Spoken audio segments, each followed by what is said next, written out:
Hello students, आज की video में क्लास 10th का लाइट चैप्टर का फिजिक्स का जो फर्स्ट चैप्टर है लाइट, उसमें एक इंपॉर्टेंट टॉपिक आ जाता है रे डायग्राम। उसे समझेंगे।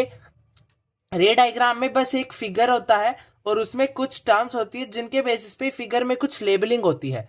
तो हर एक टर्म को अच्छे से समझ के और उसकी लेबलिंग के बारे में समझेंगे। और लास्ट में जो एक मोस्ट इंपॉर्टेंट और कॉमन हर स्टूडेंट्स का डाउट होता है, एक वो डाउट देखेंगे कि उसे कैसे रिजोल्व करें। स्टार्ट करते हैं अपने टॉपिक के साथ।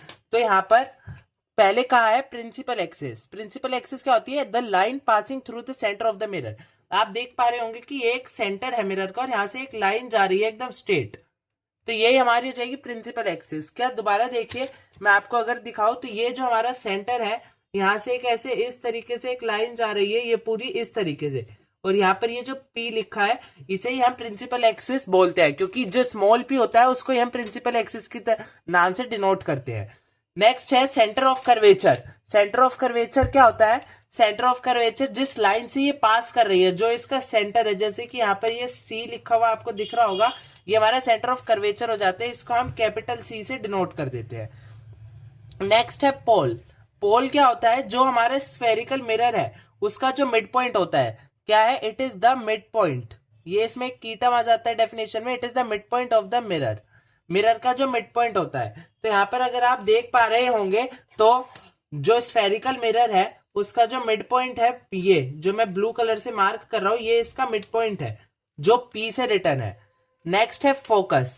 फोकस क्या होता है? जितनी भी लाइट रेज हमारे मिरर पे पड़ती है और वो इस पॉइंट पे रिफ्लेक्ट होकर जहां आ रही है, जितनी भी लाइट रेज होती है सब एक ही जगह मीट करती है, एक ही जगह प्रिंसिपल एक्सिस पे मीट करती है, वो हो जाता है हमारा फोकस। क्योंकि वो पॉइंट पे सारी जो लाइट रेज होती है वो मीट करती है।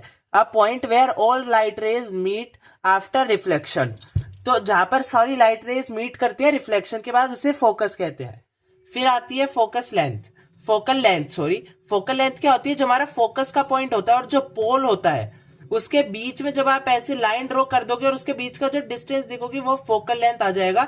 इसको हम स्मॉल f से डिनोट करते हैं। एक टॉपिक हमारा रह गया रेडियस ऑफ कर्वेचर। रेडियस आपको नाम से ही समझ आ रहा होगा, जो हमारी सर्कल है इसका सेंटर से लेके जो पोल तक का डिस्टेंस है, ये वाला डिस्टेंस यहाँ पर देख सकते हैं मैंने r लिखा है।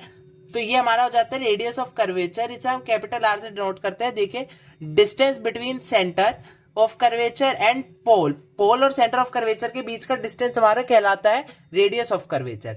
हमारा जो डायग्राम और जो भी टर्म्स का टॉपिक था वो हो जाता है यहाँ पर ही खत्म। अब देख लेते हैं हम एक नेक्स्ट टॉपिक, जो कि है बहुत ही ज्यादा कॉमन डाउट है यहाँ पर, कि आप देखेंगे ये कॉन्केव मिरर है जो कि इस तरीके से फोल्डेड है।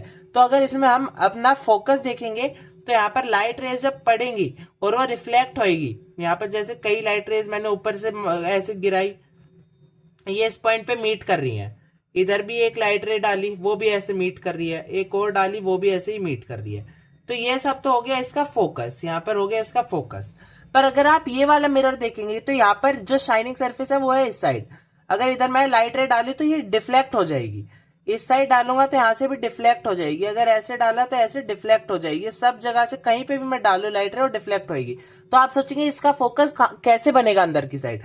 तो जो ये डॉट है ना, जहां पर ये रिफ्लेक्ट कर रही है, इस पॉइंट से हम एक इमेजिनरी लाइन, डॉटेड लाइन पास कराएंगे। और ये क्या करता है? ये होता है हमारा डाइवर्जिंग मिरर। डाइवर्जिंग मिरर इसका नाम होता है, ये इसका फोकस हो जाता है। इसको हम डाइवर्जिंग मिरर कहते हैं। क्या कहते हैं? Diverging mirror. डाइवर्जिंग मिरर क्यों कहते हैं इसको? देखिए, ये जो कॉन्वेक्स मिरर है, ये जब लाइट रेस पड़ रही है तो ये डाइवर्ज कर रहा है, ये दूर दूर फैला दे रहा है उन्हें, और ये कन्वर्ज कर रहा है। तो ये कन्वर्ज कर रहा है तो इसको कह देंगे कन्वर्जिंग मिरर। ये जब कन्वर्ज कर रहा है तो इसको कह देंगे कन्वर्जिंग मिरर।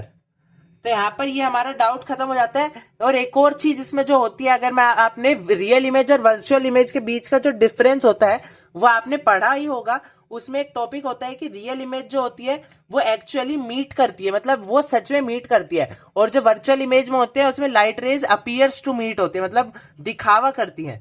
तो यहाँ पर देख सकते हैं आप, ये एक्चुअली मीट कर रही है। तो मतलब जो कॉन्वेक्स मिरर है वो क्या फॉर्म करेगा? Real image. कॉन्वेक्स मिरर जो होगा वो हमारा रियल इमेज फॉर्म करेगा, पर जो वो concave mirror real image form करेगा। पर जो कॉन्वेक्स मिरर है वो डाइवर्ज करता है और अपीयर्स टू मीट, हमें दिखावा करना होता है कि वो मीट कर रहा है, दिखाना पड़ता है। तो ये हमारी कौन सी वो फॉर्म करेगा? Image, virtual image. I hope आपको ये वाला जो टॉपिक था रे डायग्राम ये समझ आया होगा। इस पे एक ना एक क्वेश्चन पक्का एग्जाम में आता ही आता है। आई होप आपको वीडियो अच्छी लगी होगी। अगर आपको इसी चैप्टर के लिए और वीडियोस चाहिए तो आप मेरे चैनल को विजिट कर सकते हैं। आई होप आपको वीडियो अच्छी लगी होगी। अगर वीडियो अच्छी लगी तो चैनल को सब्सक्राइब करके वीडियो को कर दें लाइक। मिलते हैं आपसे नेक्स्ट वीडियो में, तब तक के लिए thank you so much for watching.